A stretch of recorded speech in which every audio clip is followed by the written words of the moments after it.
Ya salah satu keuntungan menjadi anggota AJI, dia dapat pelatihan gratis gitu ya. Berbagai pelatihan tentang jurnalisme kekinian. Harapannya ketika kompetensinya meningkat, Harusnya harganya naik gitu. iya itu. Jangan sampai kemudian kita teriak-teriak keluar, tapi di dalamnya kita justru Iya. memperlakukan pekerja tidak secara adil. Itu kita tidak mau. Karena kita nggak mau misalkan nanti anggota kita ternyata ada yang PNS gitu ya kan. Iya. Atau Ada yang jadi humas. Iya, atau yang apa? Atau jadi polisi. Baru bilang. Peluang kita disusupi oleh Betul.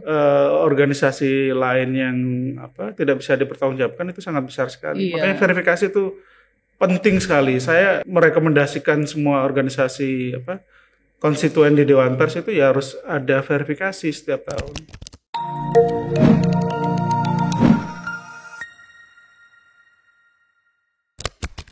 Halo sahabat DP, selamat datang kembali di Ini Siniar Dewan Pers, Insiders. Nah, kali ini kita kedatangan tamu, ada Ketua Aliansi Jurnalis Independen Indonesia, ada Mas Sasmito. Halo Mas Sasmito. Halo Mbak Ira. Sorry ya Mas, kita ngobrol-ngobrol nih ya. Siap. Jadi relax aja, kita bakal chit-chat tentang Aji, tentang juga Mas Sasmito sebagai seorang wartawan yang andal gitu ya Mas. Gak usah. Nah, Mas Sasmito, kebetulan mungkin sahabat TP di rumah penasaran Mas Sasmito ini berkecimpung di dunia jurnalistik itu sejak kapan dan kenapa bisa terjun ke dunia jurnalistik? Iya Mbak Ira, saya terjun pertama kali di dunia jurnalistik itu ya mulai dari kuliah ya sebenarnya. Tapi dari kecil memang senang membaca koran, potongan-potongan koran gitu ya. Clippingan ya zaman dulu ya. Saya dulu tinggal di Jombang. Oh. Sulit dapat buku, jadi kalau ada bekas koran-koran saya baca, itu kayak menarik gitu ya. Jadi apa bungkus-bungkus gitu ya Mas bungkus ya? Koran. Ya Allah. Itu saya baca gitu ya. Nah sampai kuliah, kemudian kuliah di UNJ, Universitas Negeri Jakarta. Waktu itu ada pers mahasiswa didaktika ya. Nah saya gabung di pers mahasiswa didaktika. Oh. Disitulah saya kenal Aji kemudian. Skripsi saya juga tentang Aji. Jadi kebetulan saya dulu anak sejarah. Oh jadi sejarah di UNJ ya? Sejarah di UNJ. Terus kemudian melihat gerakan yang dilakukan oleh teman-teman Aji waktu itu di tahun 94. Saya tertarik kemudian ya banyak ngobrol gitu ya dengan senior-senior Aji. Kenapa mereka mendirikan Aji. Terus kemudian kenapa ada yang ditahan gitu ya. Terus saya buat skripsi. Jadilah saya masuk AJI. Oh, apalagi yang tahun 94 itu masih Orba ya Mas ya? Iya, saya masuk kuliah kan tahun 2003 ya. Nah kebetulan kampus saya dulu dekat sama Utan Kayu ya. Utan Kayu kan dulu pusat intelektual di Jakarta Timur lah. Dan teman-teman Jakarta. Banyak buku di sana. Terus kemudian ketemu dengan para senior AJI, ada Mas Toska Santoso, terus kemudian ada Gunawan Muhammad. Jadi senang aja gitu melihat teman-teman Aji, oh ini kok keren gitu ya. Awal mulanya dari situ Mbak Ira, kenapa kemudian tertarik dengan dunia jurnalistik, ada kantor berita Radio 68H ya. Jadi dari Persma, kemudian kenal KBR, terus kemudian kenal dengan teman-teman Aji. Oh, jadi tadi diawali dengan kalau menyitir film zaman dulu cinta dalam sepotong roti, kalau ini cinta dalam sepotong kertas ya Mas. Koran berkas ya. Koran bekas ya. Dulu sulit soalnya mencari buku di Jombang, Mbak. Iya benar. Jadi itu jadi harta karun ya. Ilmu tuh bisa didapat dari mana aja, termasuk dari koran pembungkus itu ya. Betul sekali. Makanya buku itu bagi saya emang sangat penting dan berharga ya. Kalau mengingat era-era di zaman SD dulu, dulu. Iya benar. Nah itu dulu skripsinya tentang apa tuh Mas? Mengupas Aji itu tentang apa tuh? Iya, skripsi saya dulu mengupas tentang gerakan yang dilakukan Aji tahun 94-98. Jadi waktu itu di tahun 94 kan ada 3 media yang beredar ya. Detak, Editor, sama Tempo. Iya.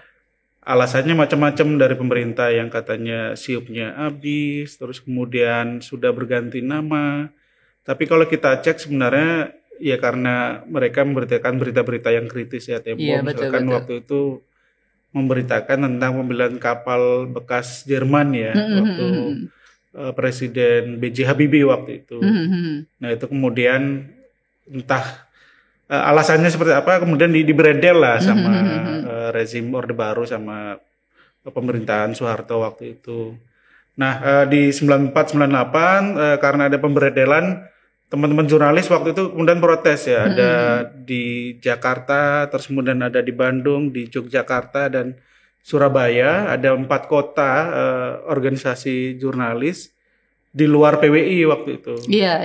Jadi waktu itu teman-teman mengadu ke PWI, tapi tidak dibantu sama PWI. Akhirnya kita kemudian mendirikan AJI. Jadi bikin yang makanya independen jadinya. Makanya namanya independen. Benar. Itulah mungkin sekelumit sejarah dengan PWI kenapa waktu itu kita mendirikan AJI ya, walaupun di era sekarang kita juga tetap berkolaborasi dengan PWI ya, tapi memang ada sejarah yang ya seperti itu di awal-awal pendirian AJI. Berarti Mas Hasmito ini dari lulus kuliah dari UNJ langsung jadi jurnalis ya Mas ya? Iya, waktu itu memang di UNJ kan ada 2 Persma ya. Ya emang selama kuliah ini di Persma ya, ada Persma Didaktika, terus kemudian ada Transformasi, setelah itu kemudian ke majalah Energi, tapi kemudian lebih lama di kantor berita radio 68H ya, KBR 68H yang di Utan Kayu yang memang dekat dengan kampus waktu itu. Jadi emang gagal move on ya Mas, nongkrongnya situ aja ya, dekat-dekat kampus ya. Nah itu berarti tadi langsung jadi wartawan, terus memang karena skripsi mengupas tentang AJI, jadi memang langsung otomatis ikut ya. Gitu. Ya sempat di profesi yang lain, tapi memang tidak lama kemudian kembali lagi di jurnalis gitu ya. Emang agak sulit gitu ya keluar dari profesi jurnalis. Kan kalau wartawan itu walaupun udah tidak jadi wartawan, tapi hatinya tetap jadi wartawan. Iya betul. Nah berarti ini berkecimpung di AJI ini sudah udah lama banget ya Mas ya? Saya sebenarnya termasuk generasi yang baru, tapi memang kenal AJI itu sejak kuliah ya. Saya dari tahun 2003-an ya pertama kali kenal dengan AJI, melihat teman-teman senior AJI, deklarator, ketika mereka ngomong di kampus-kampus itu kok kayaknya mereka gitu ya. Keren gitu ya. Mereka berani ngomong tentang korupsi di kampus STAN waktu itu, yang kemudian saya ini kayaknya saya mesti bergabung gitu ya dengan AJI. Tapi waktu itu tidak langsung bergabung di AJI. Saya lebih di serikat. Jadi di KBR itu ada Serikat Pekerja Radio 68H, saya menjadi ketuanya. Terus kemudian saya menjadi dipercaya oleh teman-teman serikat-serikat perusahaan media di Indonesia, ada sekitar 11 serikat, mendirikan Federasi Serikat Pekerja Media Independen yang salah satunya didirikan oleh AJI. Nah, saya waktu itu menjadi ketua Federasi Serikat Pekerja Media Independen. Baru kemudian di kepengurusan Mas Manan di 2017 saya masuk di pengurus nasional dan menjadi koordinator advokasi ya, sekaligus koordinator Komite Keselamatan Jurnalis. Jadi waktu itu memang saya lebih senang kalau di AJI itu kan kita punya tripanji kan Mbak. Satu profesionalisme jurnalis, terus kemudian kesejahteraan jurnalis, dan satu lagi kemerdekaan persnya. Saya itu yang dari awal lebih senang memperjuangkan kesejahteraannya karena gabung di serikat awalnya. Iya, karena secara keterlibatan dari awal di serikat. Dari awal di serikat ya, di federasi yang didirikan oleh AJI waktu itu. Jadi Mas Hasmito ini fokusnya maksudnya walaupun, tapi memang karena dari awalnya di serikat, jadi memang lebih banyak berkecimpungnya di kesejahteraan itu ya Mas ya? Di kesejahteraan jurnalis ya, atau pekerja media waktu itu.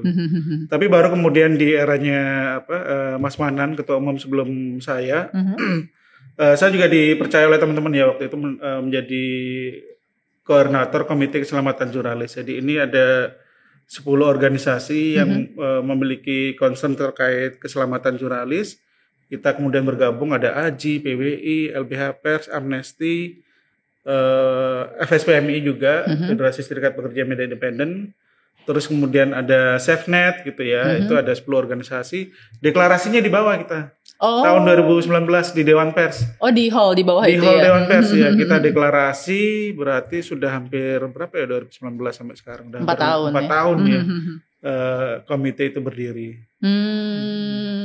Nah, terus gimana ceritanya tadi bergabung di 2017 terus lalu diangkat jadi ketua umum AJI itu gimana sih Mas ceritanya? Ya inilah AJI itu memang sangat egaliter sekali ya. Siapapun bisa menjadi ketua. Iya, karena kan di beberapa organisasi itu urut kacang ya Mas biasanya betul, kan betul, gitu. betul. Nah ini kalau Mas Asmito tadi walaupun udah kenal dari tahun 2003 bahkan nulis skripsi tentang itu, tapi kan resmi bergabungnya itu baru 2017. Iya, gitu. saya bergabung sekitar 2014, 2015 ya di AJI ya.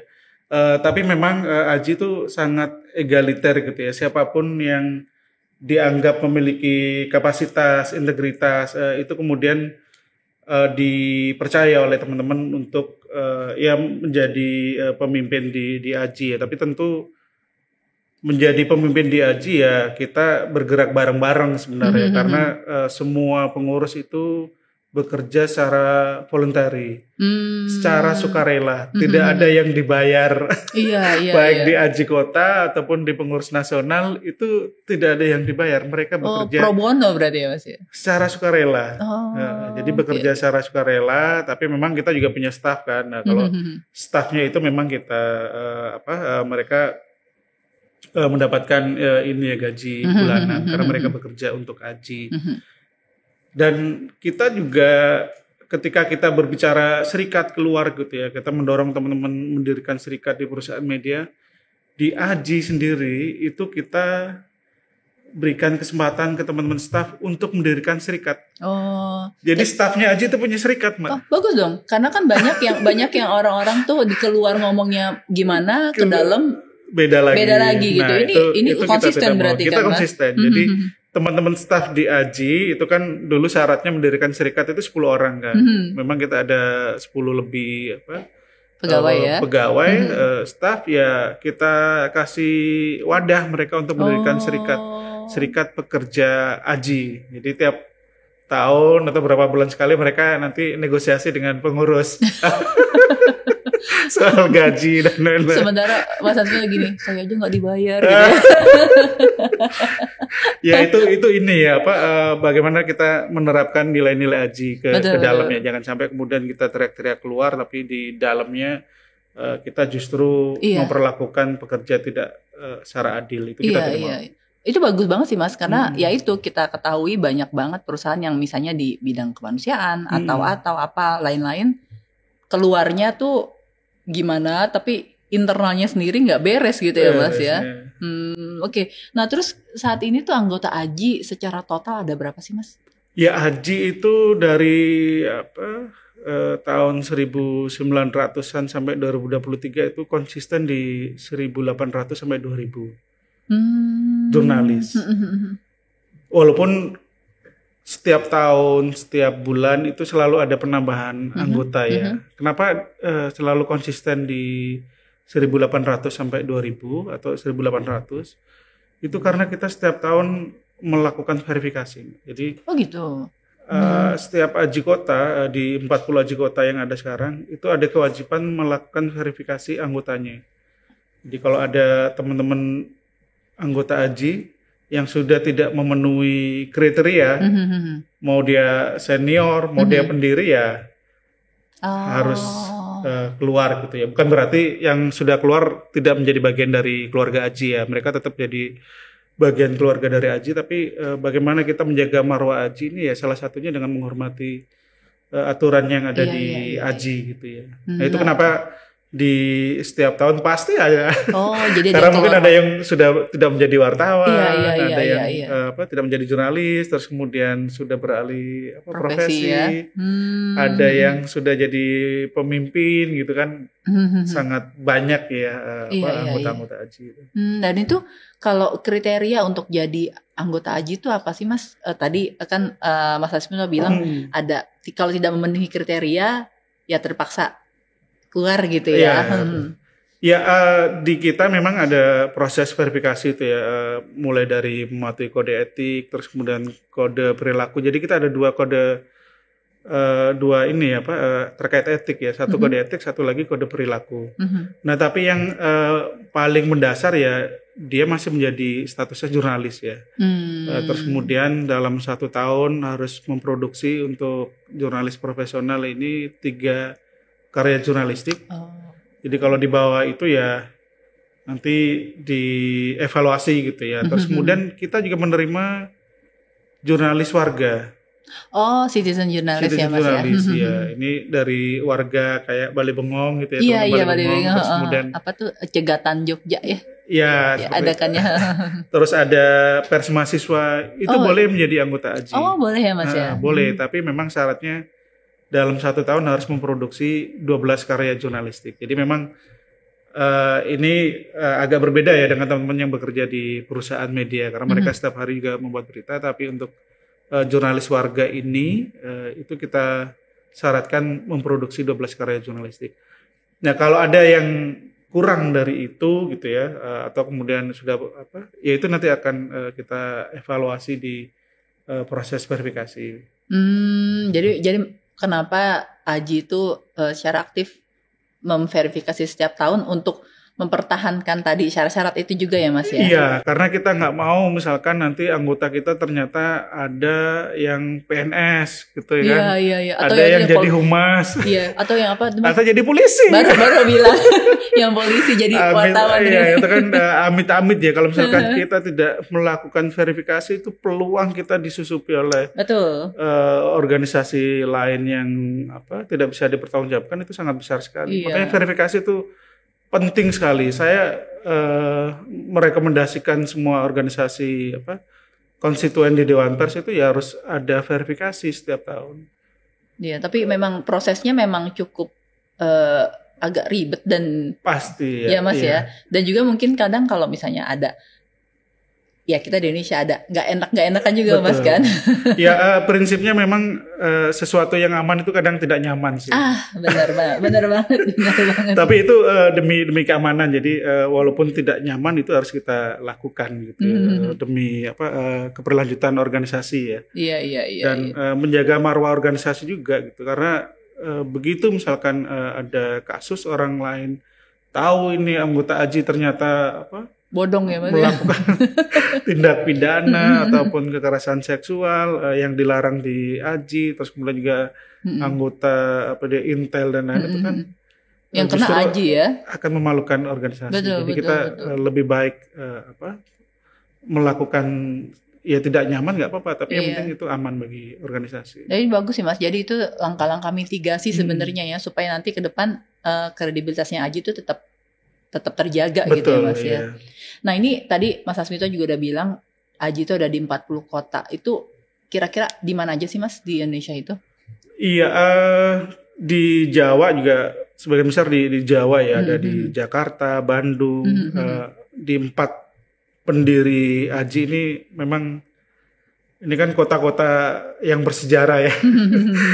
Jakarta, terus kemudian Bandung, Yogyakarta, Surabaya. Ini merupakan AJI pendiri. Yang pendiri ya. Dari forum-forum, misalkan di Bandung, itu masih ada sampai sekarang. 4 kota pendiri AJI ini ya. Terus kemudian juga ada di Kediri, terus kemudian di Malang, Semarang, terus kemudian di Kalimantan kita ada di Pontianak, di Samarinda, di Sumatera cukup menyebar luas ya, ada di Padang, terus kemudian di Medan, Palembang dan lain-lain, terus kemudian ada di Ambon, di Ternate, hampir menyebar di berbagai provinsi ya. Itu di AJI kotanya.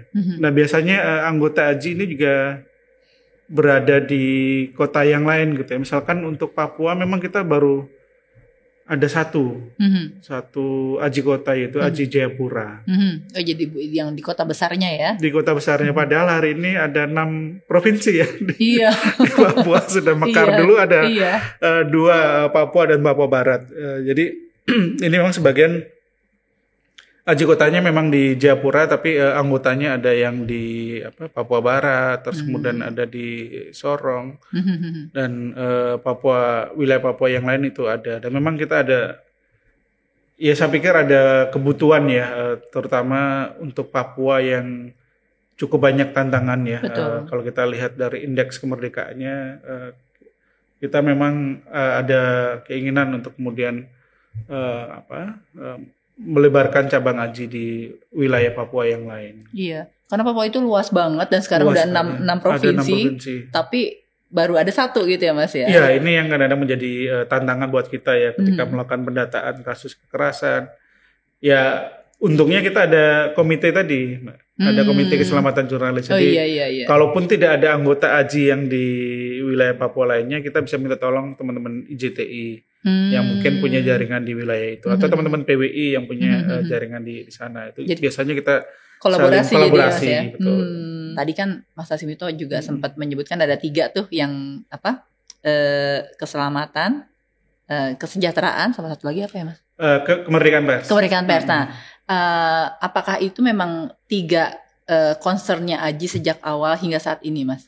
Iya, Tripanji itu memang menjadi ya perjuangan kita ya semenjak Aji berdiri gitu ya.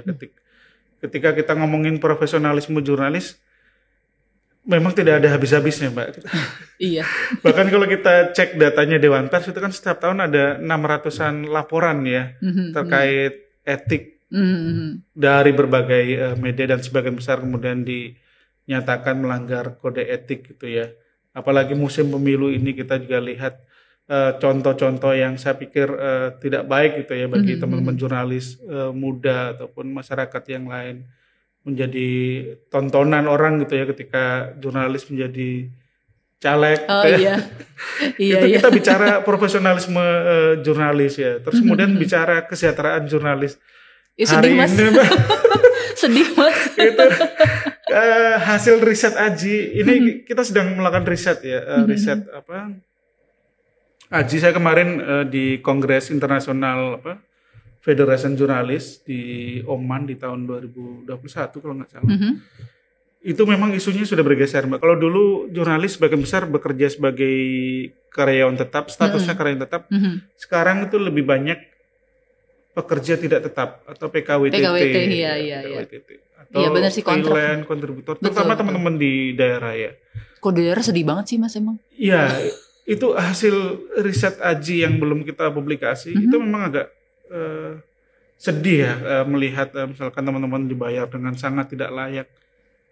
Satu berita 15.000. Iya. Jadi kayak konten kreator jatuhnya kan Mas? Iya, padahal mereka produksi untuk beritanya aja, misalkan untuk liputan beli bensin aja 10.000, makan dan lain-lain, itu lebih. Jadi ketika kesejahteraannya tidak terpenuhi, maka godaan melakukan pelanggaran etik dan lain-lain itu sangat besar sekali. Iya. Itu yang kita tidak mau ya.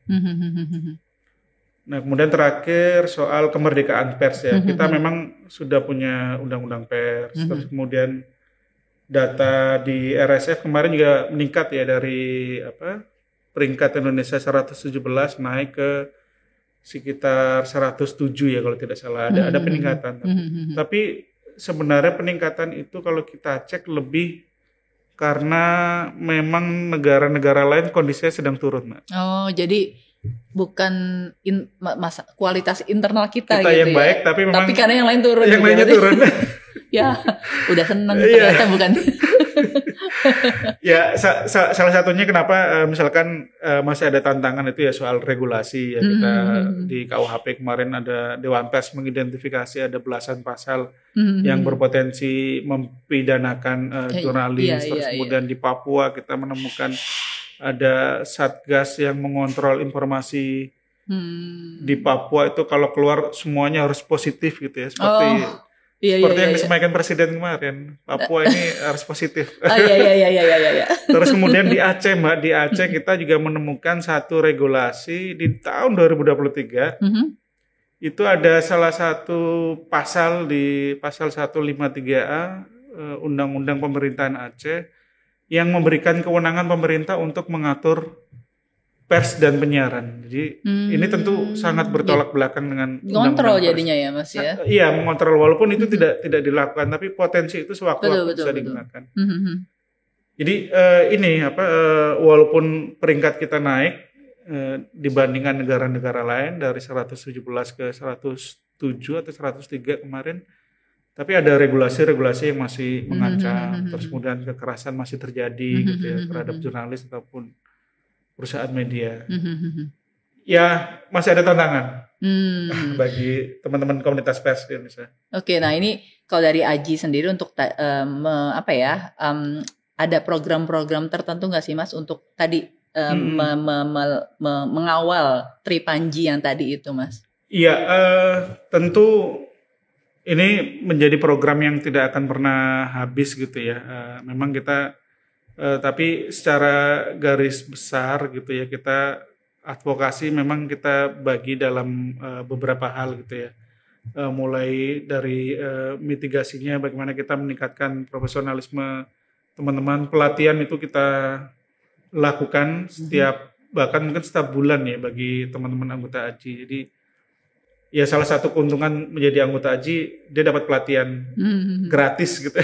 Iya. Kita berikan gratis berbagai pelatihan tentang jurnalisme kekinian gitu. Jadi kita tidak ingin anggota kita kemudian secara kompetensinya tertinggal gitu ya. Ketika orang-orang ngomongin artificial intelligence, AJI nanti akan memberikan pemahaman tentang artificial intelligence dan bagaimana nanti kaitannya dengan jurnalisme. Terus kemudian kita juga ada mobile journalism gitu ya, pelatihan-pelatihan supaya teman-teman AJI tidak ketinggalan. Dan harapannya ketika kompetensinya meningkat, harusnya harganya naik gitu. Iya itu. Jadi kalau dulu mungkin pasarnya di tingkat nasional, harapannya memang ketika kompetensi teman-teman itu naik, pasarnya bisa lebih luas dan itu meningkatkan pendapatan teman-teman. Jadi memang ini saling berkaitan gitu ya, antara profesionalisme dengan kesejahteraan. Gitu. Ini saling berkaitan. Nah di sisi yang lain, walaupun kekerasan itu tidak boleh dibenarkan dengan alasan apapun, tapi kadang-kala memang profesionalisme itu menjadi salah satu penyumbang, Mbak. Menjadi penyumbang terjadinya kekerasan terhadap jurnalis gitu ya. Misalkan ketika ada perusahaan media atau jurnalis gitu ya yang tidak profesional ketika meliput pemilu, mendukung salah satu pasangan calon, yang jadi korban kekerasan akhirnya jurnalisnya atau pekerja medianya. Kayak tahun 2019 itu ya Mas 2019, ya? Kan betul. banyak beberapa media yang jadi teman-teman di lapangan yang akhirnya jadi bulan-bulanan ya Mas ya, pas dari pendukung paslon yang tidak didukung oleh perusahaan mereka gitu. Iya, itu kan sangat kentara sekali kan. Orang lihat, wah kalian dari media X ini gitu kan, terus nggak boleh liputan. Itu sangat terlihat di pemilu 2019 ya. Walaupun sekali lagi kekerasan tidak boleh dibenarkan dengan alasan apapun ya, tapi dengan kita bertindak secara profesional, harapannya memang potensi kekerasan, terus kemudian penolakan liputan dan lain-lain itu bisa dikurangin kalau kita semakin profesional gitu ya. Iya sih, tadi ya karena Mas Asmito tadi menyinggung, iya saya jadi teringat 2019 ya. Dampaknya teman-teman di lapangan, saya ingat tuh ada mobil stasiun TV mana yang diserang gitu ya Mas Adi, terus dilemparin reporternya lagi reporting di jalan gitu. Betul. Itu kenapa memang di 2024 ini harus kita antisipasi gitu ya. Dewan Pers sudah mengeluarkan surat edaran, AJI juga sudah membuat pedoman peliputan pemilu 2024. Saya pikir apa yang terjadi di 2019 itu jangan sampai terulang di 2024 gitu ya. Makanya tokoh-tokoh pers juga kasih contoh yang baik dong. Itu benar Mas. Gitu. Harus begitu Mas. Betul. Disuarakan gitu ya. Karena kalau misalnya yang di atasnya tidak memberikan contoh yang baik kan akan ke bawah juga kan susah ya Mas. Betul ya.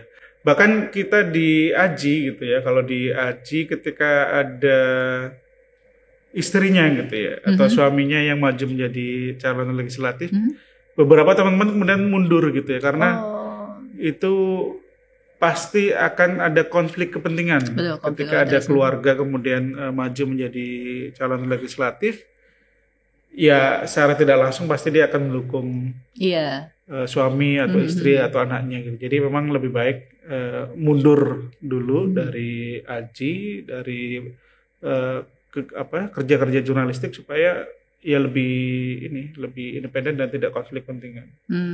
Tapi berarti maksudnya dari teman-teman AJI juga mempunyai kesadaran diri ya Mas ya, awareness pribadi tanpa perlu ditegur langsung, atau malah emang ada yang harus ditegur tuh Mas?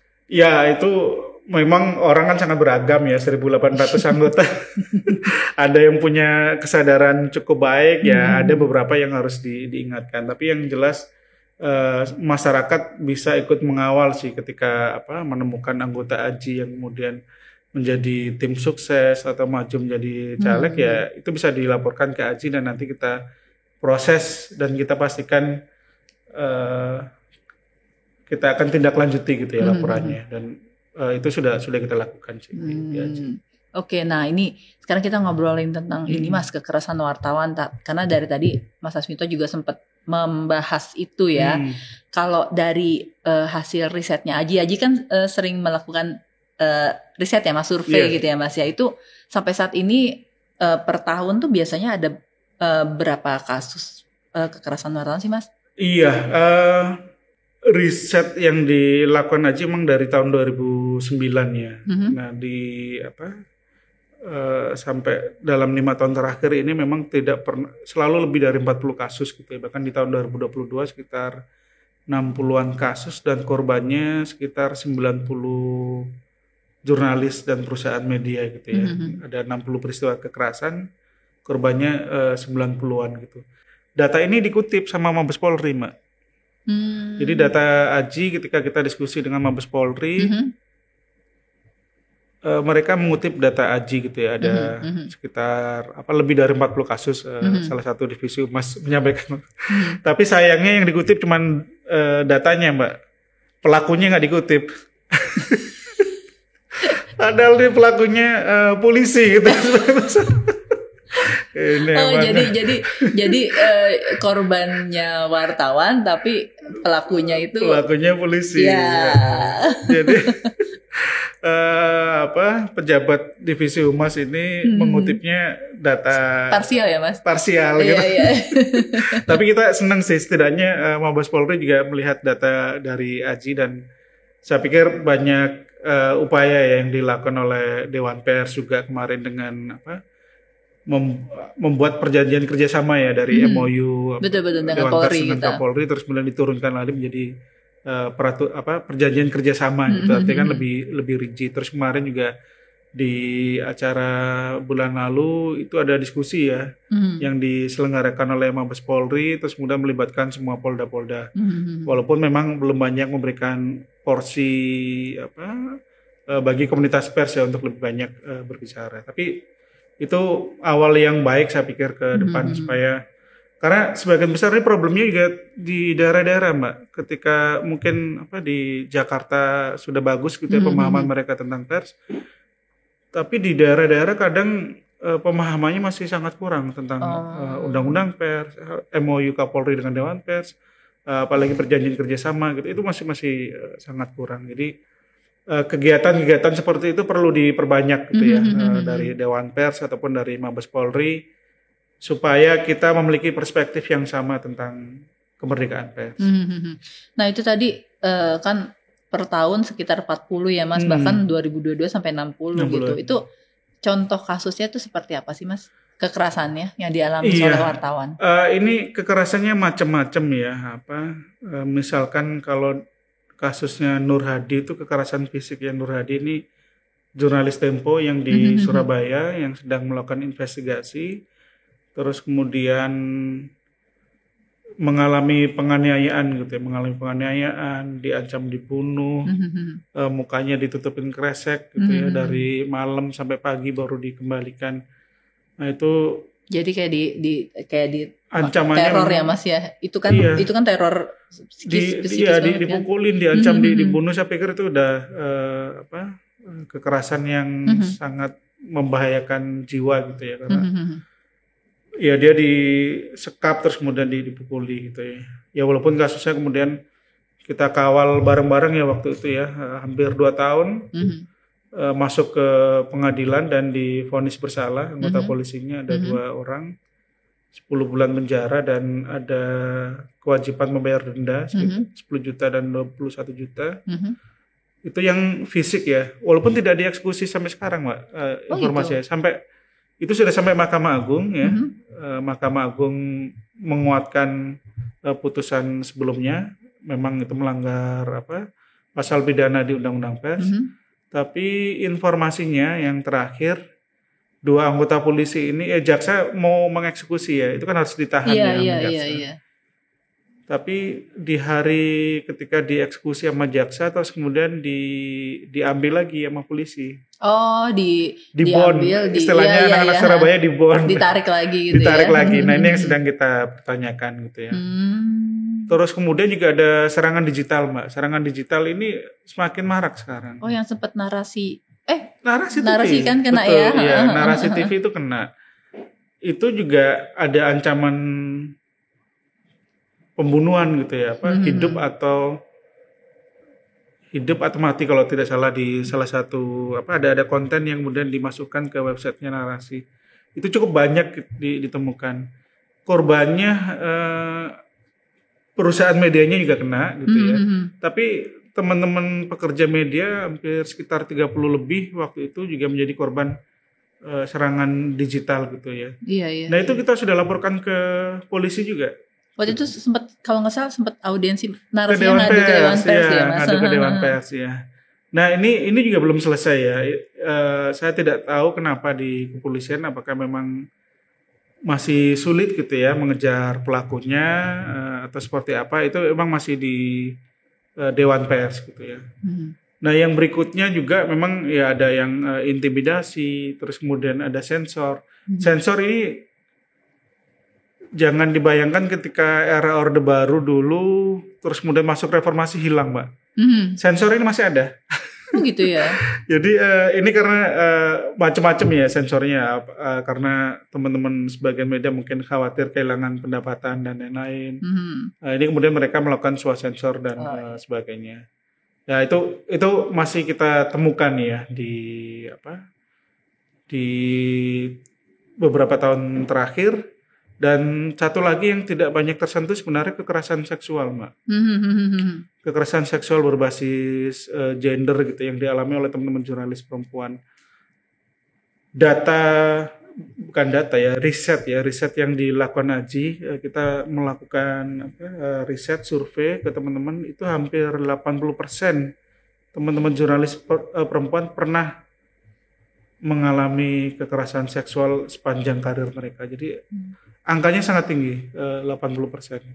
Nah ini saya pikir yang menjadi tanggung jawab kita bareng-bareng ya, termasuk Dewan Pers tentunya nanti. Iya. Dan kalau nggak salah, saya pernah dengar juga Mas Asmito juga pernah jadi korban ya Mas, peretasan ya Mas ya. Iya.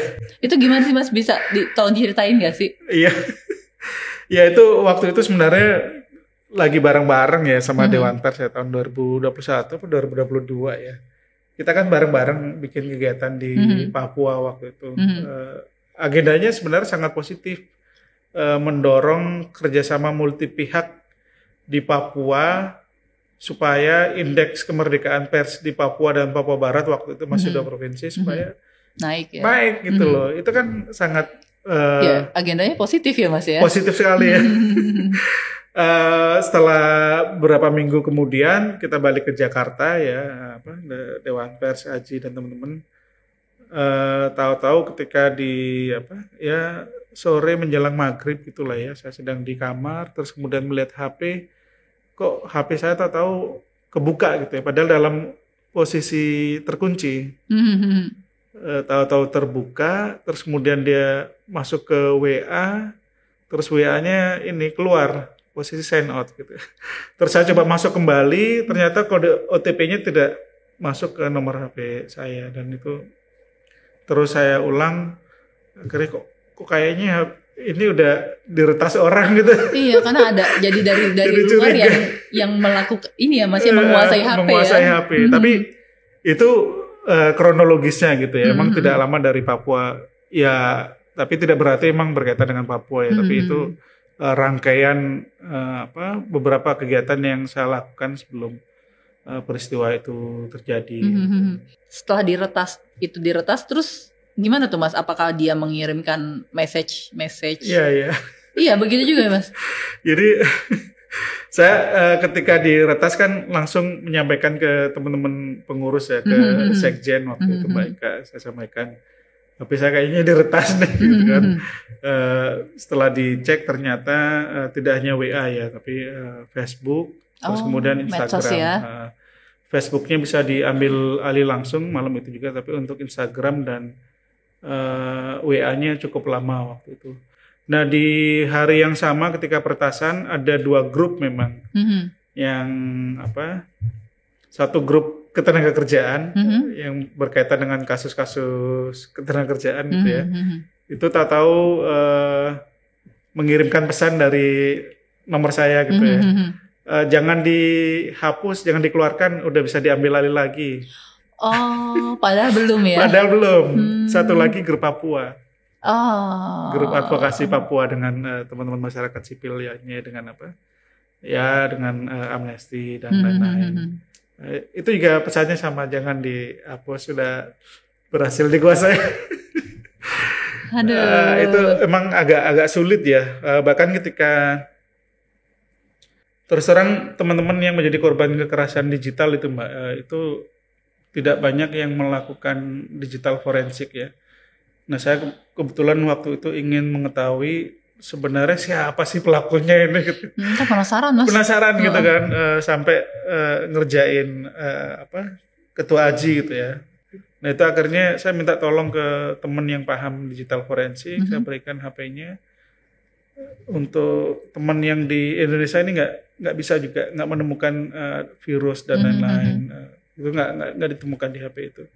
Masih penasaran, saya kemudian kirim ke Belanda gitu kan, ke kawan yang di Belanda yang lebih jago lah digital forensiknya.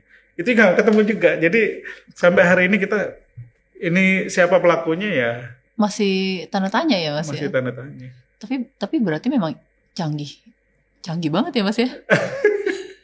Iya, kurang lebih seperti itulah ya, yang dialami oleh teman-teman jurnalis, dan saya banyak mendapat informasi juga dari teman-teman di Papua, memang sering seperti itu sih, nomor HP-nya di cloning dan sebagainya. Dan itu cukup banyak kita temui serangan digital, termasuk yang di narasi kemarin juga. Dan memang kalau menurut saya di era saat ini, di era digital saat ini, memang serangan-serangan digital itu lebih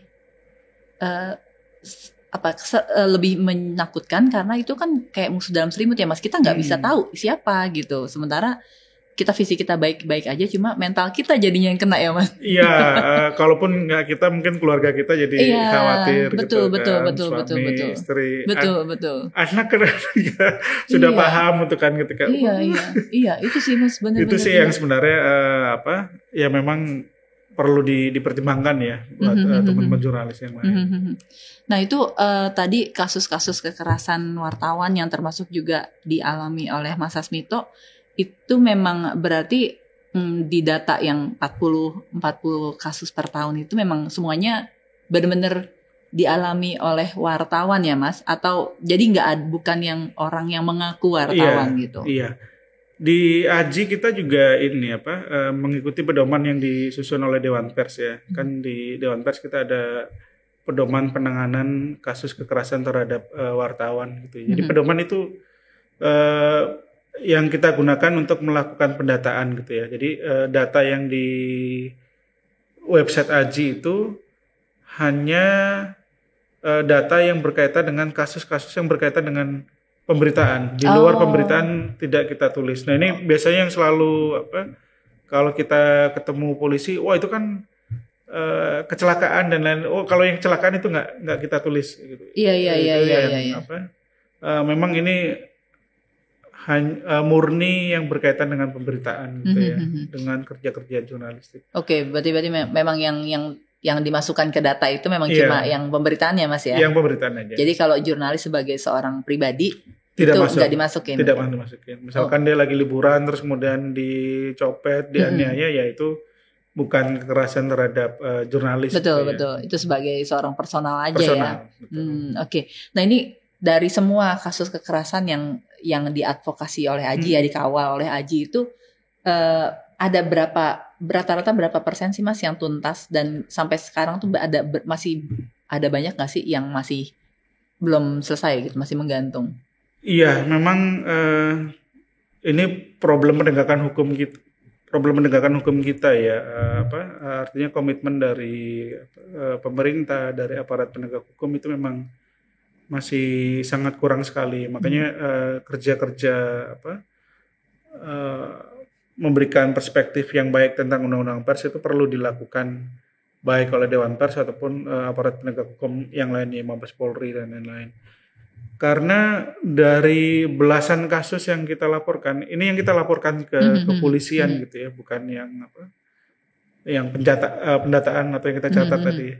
Dari belasan itu yang selesai kadang ya cuman satu gitu ya, misalkan kayak Nur Hadi itu kasusnya selesai di tengah pengadilan walaupun eksekusinya masih harus dikawal. Terus kemudian di Ternate ada teman jurnalis yang menjadi korban kekerasan fisik gitu ya. Ini di Ternate juga agak kasusnya lucu juga gitu ya. Ada salah satu pejabat yang ceramah atau memberikan pernyataan kalau debu batu bara itu sehat atau perlu disyukuri. itu kemudian dikritik sama jurnalis gitu ya. Tapi kemudian pejabatnya tidak terima dan melakukan kekerasan. Itu juga selesai sebenarnya, walaupun selesainya menggunakan tindak pidana ringan ya, dihukum 1 bulan Tipiring. Itu memang sesuatu yang baru yang sedang kita kaji juga. Ini kenapa mereka menggunakan pasal Tipiring gitu ya, kekerasan ringannya dihukum 1 bulan. Jadi ada dari belasan itu 15-16 kasus ya, 2-3 kasus yang selesai ya. Itu untuk kasus kekerasan terhadap jurnalisnya. Tapi kalau untuk kasus ketenagakerjaan, sebagian besar yang kita kawal gitu ya, itu selesai. Misalkan ketika ada PHK di Kumparan, terus kemudian di Lampung kemarin ada Ketua Aji Lampung yang di PHK dengan teman-teman, terus kemudian di Balikpapan ada belasan jurnalis yang di PHK, termasuk yang di Jakarta ya. Salah satu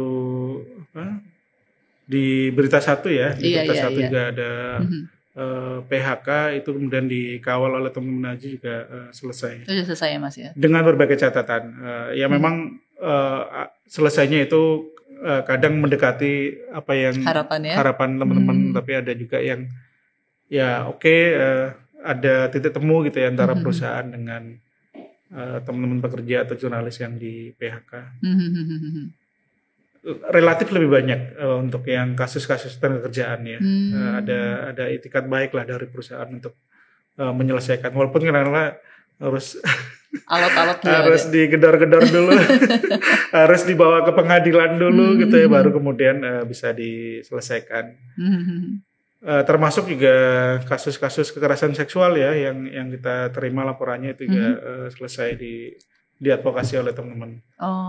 Berarti yang alot itu yang tadi ya Mas, kalau berhubungan dengan ya aparat jadinya ya. Dengan apa? Tapi mudah-mudahan inilah ya bisa lebih baik lah ke depan ya dengan aparat, terutama kepolisian ya. Ini memang PR-nya masih cukup tinggi ya, bagaimana membuat mereka menjadi profesional, menjadi ramah terhadap masyarakat gitu ya.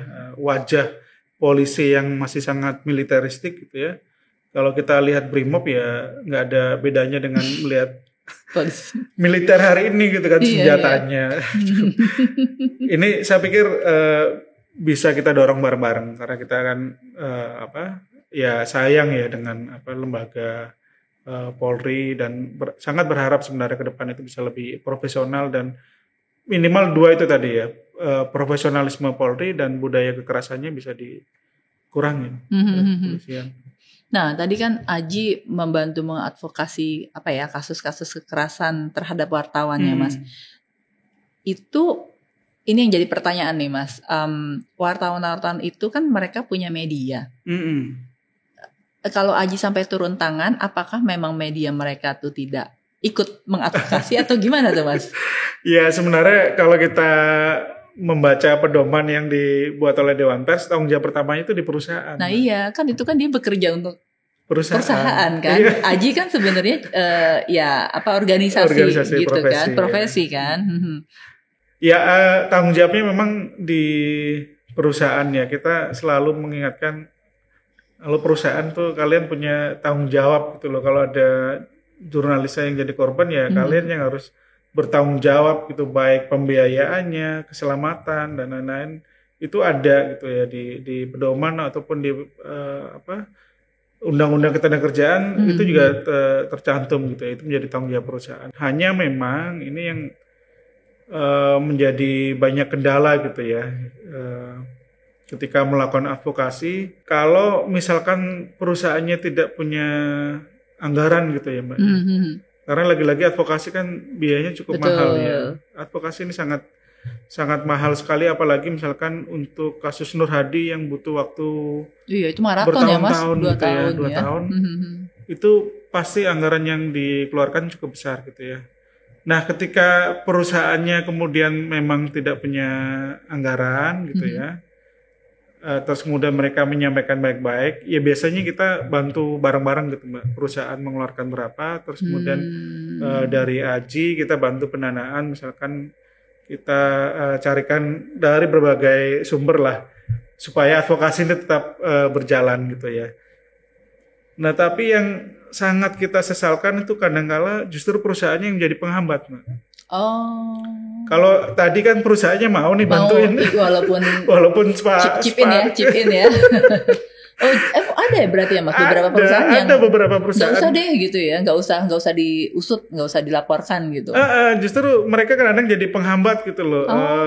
Misalkan jurnalisnya udah ingin melapor supaya tidak jadi tidak berulang di masa mendatang, tapi kadang ada beberapa yang kemudian justru damai di belakang kita gitu ya.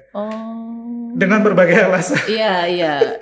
Ada yang alasan ekonomi dan lain-lain, tapi itu saya pikir menjadi praktik yang buruk ya bagi perusahaan-perusahaan yang kemudian tidak berkomitmen, karena begitu mereka damai gitu ya atau memaafkan, ini akan terus berulang kasus-kasus seperti ini karena orang tidak akan ada efek jera ya. Betul. Ketika melakukan kekerasan terhadap bisa selesai kok dengan jalur damai dan lain-lain. Itu sih yang sebenarnya kita kok begini ya. Itu kadang-kadang kita agak kesel juga gitu. Perlu kita tuntut aja sekalian perusahaan. Iya. Masa kok nggak mau melindungi karyawan sendiri gitu ya Mas ya? Gitu loh. Dalam tanda kutip kan dia seakan-akan mengorbankan keselamatan jurnalis, mengorbankan nyawanya jurnalis atau pekerja media gitu. Itu yang saya pikir yang perlu kita kritik gitu ya. Kalau perlu juga mungkin perlu dievaluasi oleh Dewan Pers kalau misalkan mereka sudah terverifikasi oleh Dewan Pers gitu. Perusahaan-perusahaan yang tadi seperti itu ya Mas ya. Oke. Nah ini kira-kira apa sih Mas yang harus sebaiknya dilakukan oleh teman-teman wartawan untuk menghindari potensi risiko dapat kekerasan gitu? Ada nggak sih Mas? Masa kan kalau menulis beritanya benar tapi tetap dapat kekerasan itu ya gimana gitu ya Mas ya? Itu ada nggak sih Mas hal yang harus sebaiknya gitu, saran-saran dari Ketua Aji nih? Iya, sebenarnya ini kan kompleks ya, tidak hanya dari sisi internal teman-teman jurnalis, tapi juga ada faktor eksternalnya yang kemudian membuat kasus kekerasan ini cukup banyak gitu ya. kita memang sudah punya undang-undang pers, tapi undang-undang persnya kayak rompi bolong lah. Kalau ditembak kita bolong. Jadi nggak terlalu ngaruh gitu ya? Nggak terlalu berpengaruh gitu ya. Kita juga ada standar perlindungan wartawan, ada berbagai MOU gitu ya. Tapi saya pikir yang belum ada adalah bagaimana mewujudkan tanggung jawab negara untuk melindungi jurnalis ataupun perusahaan media. Nah, saya pikir mulai dari tahun ini gitu ya, kita sudah banyak keliling gitu ya ke berbagai daerah dengan Dewan Pers juga dengan konstituen yang lain. Yang belum ada itu memang mekanisme perlindungan secara nasional, Mbak. Mekanisme perlindungan secara nasional, kita memang ada institusi yang namanya Polri, kita ada institusi yang namanya LPSK yang melindungi saksi dan korban gitu ya. Terus kemudian juga ada Komnas Perempuan, Komnas HAM, Ombudsman. Tapi ini parsial gitu ya. Jadi Aji mendorong sih sebenarnya mudah-mudahan bisa terlaksana di tahun ini gitu ya. Kita membuat mekanisme perlindungan jurnalis secara nasional gitu ya. Setidak-tidaknya mungkin bisa meliputi beberapa hal gitu ya, misalkan di mitigasi ya, bagaimana kita melakukan mitigasi supaya kasus-kasus kekerasan tadi tidak berulang gitu ya, misalkan dengan melakukan pelatihan holistic safety training. Terus kemudian juga dari sisi kampanyenya gitu ya, kita perlu kampanye bareng supaya kita memiliki perspektif yang sama, polisi, terus kemudian TNI dan lain-lain, perspektifnya sama nih antara Jakarta dengan daerah-daerah tentang kemerdekaan pers. Terus kemudian penegakan hukumnya gitu ya, penegakan hukumnya juga perlu ditegakkan gitu ya. Ini juga perlu dibuat mekanismenya. Ketika ada serangan digital, larinya kemana dulu nih? Misalkan ke Badan Cyber gitu ya, ke Badan Cyber BSSN dulu, ya. BSSN, baru kemudian ke polisi atau dan sebagainya. Itu kan perlu dibicarakan. Nah ini saya pikir perlu dibuat dalam mekanisme nasional. Kita rapat bareng-bareng dengan semua stakeholder terkait, kita rumuskan, saya pikir itu bisa dilakukan. Dan banyak contoh di negara lain yang memiliki mekanisme perlindungan jurnalis secara nasional itu cukup efektif gitu ya. Jadi ada mitigasinya, terus kemudian ada kampanyenya, ada penegakan hukumnya, itu bisa dilakukan bareng-bareng di mekanisme perlindungan nasional. Nah ini mungkin pertanyaan terakhir nih Mas. Kalau melihat saat ini iklim indeks kemerdekaan pers gitu ya, dan dunia pers nasional, kira-kira Indonesia tuh akan berapa lama lagi sih Mas sampai bisa seperti tadi yang negara yang memiliki semua mekanisme itu gitu Mas. Ya saya pikir Aji dan kita termasuk orang-orang yang optimis lah ya. Harus Mas. Iya itu bisa kita lakukan bareng-bareng, kolaborasinya bisa dilakukan gitu ya. Kita memang butuh banyak terobosan yang baru ya, baik terkait keberlanjutan medianya, terus kemudian keamanan jurnalis. Tapi itu bisa dilakukan gitu ya, sepanjang memang ada terobosan-terobosan yang baru. Mungkin kemarin ketika kita banyak kasus kekerasan, terobosannya atau praktik-praktik baik dari negara lain itu kita kurang ambil gitu ya. Nah, kalau misalkan ada terobosan yang baru gitu ya, artinya negara juga kemudian bertanggung jawab secara penuh, karena kalau kita ngobrol dengan Bappenas, mereka itu juga punya concern terkait keamanan jurnalis. Oh gitu Mas? Iya, tapi sayangnya teman-teman di Bappenas tidak punya ide gitu ya. Ini anggaran negara ini mau diapain gitu. Nah ini kan saya pikir perlu diberikan pemahaman supaya anggaran dari negara itu bisa digunakan. Misalkan di daerah itu nggak banyak LBH yang menangani kasus-kasus pers. Akhirnya banyak jurnalis yang ketika jadi korban terus kemudian masuk ke pengadilan nggak ada yang dampingin. Nah itu kan bisa disalurkan ke situ ya. Terus kemudian bagaimana negara ini meningkatkan profesionalisme jurnalis, menghubungkan lembaga-lembaga tadi. Itu saya pikir sangat mungkin dilakukan. Hanya mungkin idenya gitu ya yang kurang dari lembaga-lembaga negara ataupun pemerintah. Jadi kita bisa memberikan ide melalui Dewan Pers nanti ke lembaga-lembaga yang lain. Jadi disambungkan gitu ya Mas ya. Ya karena kalau lembaga pers ini tidak diperkuat, nanti kan kita kehilangan pilar keempat demokrasi ya Mas. Betul. Ya. Tidak ada negara demokrasi tanpa pers yang bebas. Betul banget. Oke Mas Hasmito, terima kasih banyak udah mau diajak ngobrol-ngobrol nih. Nah, sahabat DP, sekian obrolan kita bersama Mas Hasmito. Sampai ketemu di Insiders episode berikutnya. Salam.